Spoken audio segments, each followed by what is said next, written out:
How was grocery shopping? Good. I got some garden rotini half off, so that was sick. What is garden rotini? Spirally boys in different colors. Why? Schmacks.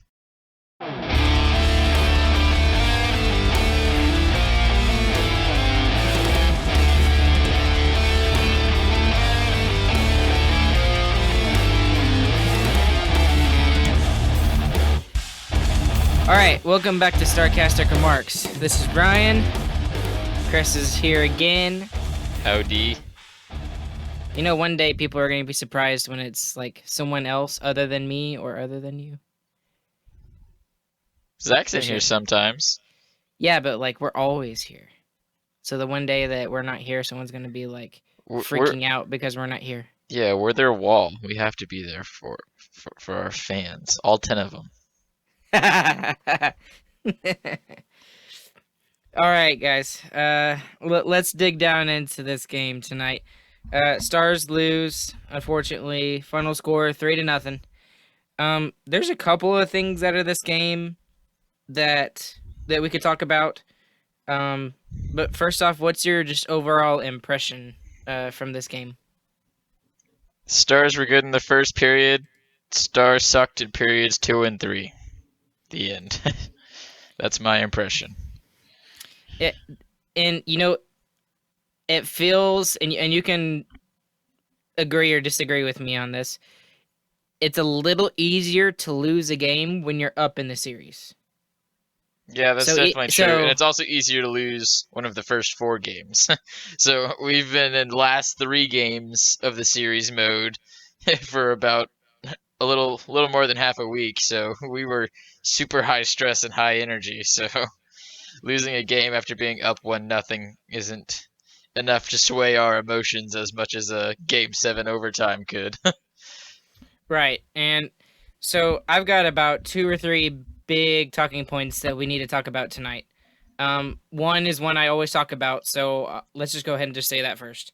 They got to stay out of the box, and it's been consistent from the Calgary series to the Colorado series, and then this series. That's now I know that the second goal, which was the power play goal, was kind of fluky, and Hudobin probably should have saved it. But you know he's allowed to have a fluky goal every once in a while. Yeah, you can't talk about the Especially goaltender being bad when you don't score a goal. So exactly. So the thing is there are, and they talked about it in the post game interviews. Yeah, I forgot who was asked the question of this. It might have been Pavelski. They were talking about the 2 different kinds of penalties. There's the one that's the shoot yourself in the foot kind of penalty, and then there's the, you know, like you have to take it or otherwise they're going to score a goal kind of penalty. And he was saying that there was a mixture of both in this game. What do you think? yeah, I think there are some penalties that weren't really that bad, and some of them. I know you hate talking about this, but they were terrible calls. So at the very beginning of the game, we see Ryan Reeves throw 5 cross checks straight to the lower lumbar of John Klingberg, and I see that and I'm thinking, okay, well, looks like the refs are letting him play. Then throughout the game, just these ticky-tacky things like Radulov's slash. So that's what I want to talk about. Like I'm comparing that to the Reeves thing. Ryan Reeves' 5 cross checks is way more aggressive than a Radulov slash, but the only reason Radulov gets the penalty is because the guy shakes his hand. How ridiculous is that? Vegas is literally asking for calls, and the refs just gave them all game long. There was not even a thought about them being dives. It was very frustrating for me just seeing stuff like that, and those 2 penalties especially are the ones that contrast the most in my mind. Well, non-penalties in the Reeves case. Well, there was another one, and I agree with you completely. Yeah, there was I really do. multiple. Those are just Yeah, the 2 that stood I out to think me. yeah, there was at least 2. There might have been a third one, but There was there was 3. another one. There is another one that was kind of like this is the Western Conference Final. You're really going to call that right now? And they were mentioning this on some of the Facebook groups and Twitter in the second intermission I was looking at. They're just not calling it consistently, is what a lot of people are feeling. And yeah, of course, that's maybe at the beginning of the year, that's a penalty. I mean, and Now, I will say the first Radulov penalty was very ticky tacky. Now, that second one, I mean, what are you gonna do? You made the guy bleed, and you were being super aggressive. It's Yeah, gonna the happen. second one at the end of the game was fine. It Yeah. was just So unfortunate. yeah. So, but the I gotta feel like they just got to be a little bit more consistent with it. And Yeah, I actually agree that's the with you first. on Yeah, this one for once. that's the frustrating thing though, because like if they're gonna call it loose, that's fine. If they're gonna call it tight, that's fine. But they didn't do it both ways. They let Ryan Reeves go, and they held every one of our guys back in. That you can't call it both ways just for one guy on the other team, because that one guy can cause a ton of havoc. Obviously, he's a pest. He really is a pest, and there's a comparison to him to Tom Wilson of the Capitals as to which one is the more uh, jerkish, which one is worse. Who would you think is Obviously, worse? Ryan Reeves. I mean, he's been in our conference more often, so maybe I just seen more of him. But it seems like everybody in the NHL knows his name, and he never scores a goal or anything ever. So Well, the I think the that proves something just right off the bat. well, okay, so I agree with you on that. He is 100% a pest. He is a jerk, but that's how he makes his money. That's what he's expected to Yeah, I'm do. not saying he If doesn't he's do it not, well. yeah, if he doesn't do that, he's not in the Vegas lineup. That's Yeah, that plain and simple. He is not in the Vegas lineup if he's doing that. And if they needed somebody just to hit, they could just have Carrier. yeah. They, He they does they he wouldn't need he Reeves. he does a great job at it. I'm just saying he was given more free reign than our guys were, which was the ridiculous thing. Like so many extra forearm shivers thrown by Reeves. Obviously, the cross checks that weren't called, that was absolutely ridiculous. So I don't. I guess the Stars need to dive more like Vegas, or more realistically, Bones needs to talk to the so there's like a head ref over this squad that coaches and GMs can talk to between the games because they keep the same officiating crew throughout the series. So I'm hoping that they can talk to that head officiating guy and tell them to look at more dives because anytime Vegas shook a hand or fell down awkwardly, it was called. So So on the flip side of this, so it seems like every team that we go against gets more power plays than we do. That's just a Dallas thing. And part of it, I believe, is how we play. We play a defensive style. So and we take advantage of the chances that we have, right? Would you say that at least? yep, I Okay. agree with that. So all right, so then on the second point, kind of going further in this thought, the only way we're going to get more penalties is if we have sustained offensive pressure. And there was none of that today. That is Maybe what maybe in the first. Maybe in the first period there definitely was in the first period and I thought it was meh period considering what we could have done. But we just had no offensive pressure today at all. There was none. Zip, zilch, zero. that's None. one thing that I definitely saw from this game. There's not much set offensive zone time from the Stars. So they got more rush chances than they normally do, especially in that first period, which was very north south. But throughout the game, there was not really setting up in the zone. Okay, let's give it to our Klingberg and our Heiskanen guys. Let them take a shot from the point. That didn't really happen Get the this rebound. game. So yeah, that didn't happen this game. It was a bunch of flying up and down the zone, and then in the third period we just couldn't get in. Vegas locked it down and did a good job of it. So we need to. I don't know why we weren't able to set up in this game. Our offense didn't look comfortable the entire time, but we need to find a way to set up in the zone and do what we were doing before and let our D-men carry the team for us. Yeah, that's just one of the big takeaways for me and you kind of just hit it for today. And we're making a lot of good segues here today with how everything's working.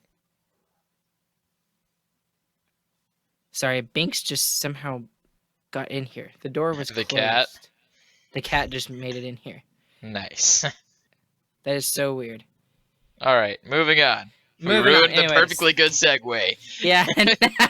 I know. Sorry. Okay. So anyways, so the other thought in my head that I have as a takeaway from this game is there is two things that we have to do to score goals in this game that we should have taken advantage of and we didn't. The first one is we had absolutely no chances on our odd man rushes. We had about I counted at least eight, maybe nine, maybe 10. There was where we didn't quite get a a few of shot. them, and yeah, well, that's the other thing. That's the other stat, and I think we had like one shot, one good shot off of these odd man rushes, and we didn't take advantage of those. And that's just again, that's a Dallas Stars thing that goes back to the beginning of this year. We just haven't taken advantage of those. And boy, ever did the Vegas Golden Knights take advantage of those. And I feel like if we're gonna beat the Vegas Golden Knights, that's one thing that we have to take advantage of because they play so sound defensively that when they do give up those chances, we have to take advantage, and we didn't do that. Yeah, we're not really known as a team that scores on the rushes, so I can kind of get that. But if you're not going to set up in the offensive zone, you've got to find some production somewhere else. And the odd man rushes, they look terrible. They were not good at all. So I agree with you on that one. Right, and that's the other thing that they tried to do. They tried to make these, even in the first period, they were doing well in the forecheck and everything, and they were doing okay. But when they would get it deep and then they would win the puck battle, they kept trying to pass it to the slot. It felt like there were several times they passed it to the slot, and that's not how we've gotten our offense in the past couple of series. It's you take it back to the defenseman, you win the puck. Well, first you dump it in. It's north south, like you said. You win the puck battle. You give it back to the defenseman. The defenseman tries to get it through, and take and then search for rebounds. It's Yeah, dirty hockey. That's how we get our goals. the offense has been coming from our D-men from the entire since the playoffs restarted, and yeah, it really seemed like we weren't trying to get them into the offense. I don't know if coaching staff maybe saw they weren't covering the slot as well, and we didn't we didn't execute on that game plan. But there was definitely something changed. They weren't giving it to the D man the way they have been, like you were saying. I don't know what could have happened, but it definitely did look weirder than our normal offense. It was just kind of a meh kind of game, if that makes sense. We weren't playing our best, but we weren't also playing our worst. Well, the The second second the second the period we second were period was pretty bad. bad. That was Yeah, one of the okay, worst periods. So but that's where they scored all their goals. exactly that's where they. And honestly, if you're looking at the goals, the only one I really blame Hudobin on is that second one. Yeah, that Would was it? bad. But the other ones, I agreed. There's nothing Yeah, he could have done. like that third one, he had no chance. Oh yeah, I mean, you could have put Dominik Hasek in that yeah. net, and he wouldn't have saved it. You could put There's the not a walrus from chance. the freaking Geico commercial in there, and it wouldn't have saved it. Yeah, that it's just I watched that and I'm like, before they even shot the puck at the net, I'm like, oh, that's a goal. There's no doubt in my mind, and it was so pretty. And the thing was, is that wasn't even one of their top lines. I think that was their third or fourth line. Yeah, Uh, that shows the depth of the Knights, what they're known for. it's just crazy. So, all right, so we talked about penalties. We also talked about that what we just talked about. I don't know why. I can't think of it. Whoosh! Right over my head. Okay. And then the last thing that we need to talk about that we dominated in the last game is when I'm looking at our stats now, 61.2% to 38.8% in the face-off dot. And a lot of that is we lost most of these face-offs in guess which period? The second period. Yeah. And I mean, that's even worse than Yeah. the game yesterday. The game Sunday. Yeah, I'm glad you brought this up because I really want to talk about this too. So the entire Vegas Canucks series, the Canucks beat the Knights by almost 10% every single game. Every single game. They did not lose face-off percentage to the Knights one time.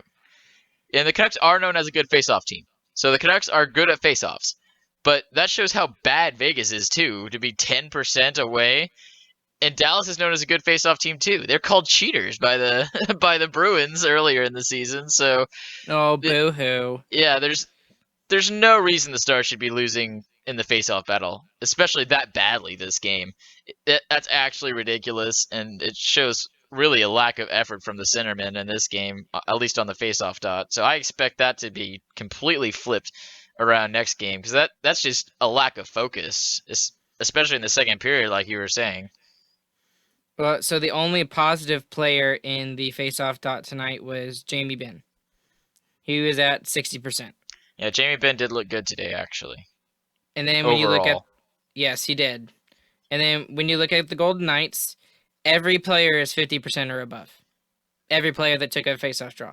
So Roy was at 50%. Chandler Stevenson was at 80%. Stastny was at 64.3%. Even Paxaretti won a face-off. Carlson was at 66.7%. yeah, Marchessault, the one he took 100%, and then Thomas Nosek 63.6%. So it's just that's a huge thing, honestly. And like you mentioned, that's the first puck battle yeah. in at the start of anything, and they showed up a number at the end of the second period, and then I think it might have been at the beginning of the third period which was the possession time, and that goes hand in hand with face-off percentage. So that has got to be better. Yeah, especially from I'm looking at Sagan, Foxa, and Pavelski. So Foxa probably this is probably one of the worst face-off games he's had. 30% for Roddick Foxa, who's normally One of our one of our best. best. 30% is terrible. That's absolutely atrocious. So that there's got to be some more will and want to in this game. So from Pavelski too. I mean, the guys that have the lower face-off numbers had bad games too. So Foxa did not play well. You did not see him this game. He was not hustling around. Pavelski, I didn't even notice him the whole game. On, if I'm being honest, he had 36%. Sagan, I saw skating around a little bit more, and he's at 50% still. But he's one of the best faceoff guys in the league. He's gotta be in the green at least. So that's not good, and it honestly just shows a lack of effort, in my opinion. All right, so we've kind of talked about some things that need to be better in Game 3. And so we mentioned we can't take stupid penalties. It's okay if we take the penalties that save a goal or something like that, and every once in a while you're going to expect that. And I guess you just can't do the ticky-tacky stuff because they're going to call it, it seems like. And then we got to be better in the face-off dot. And offense, obviously.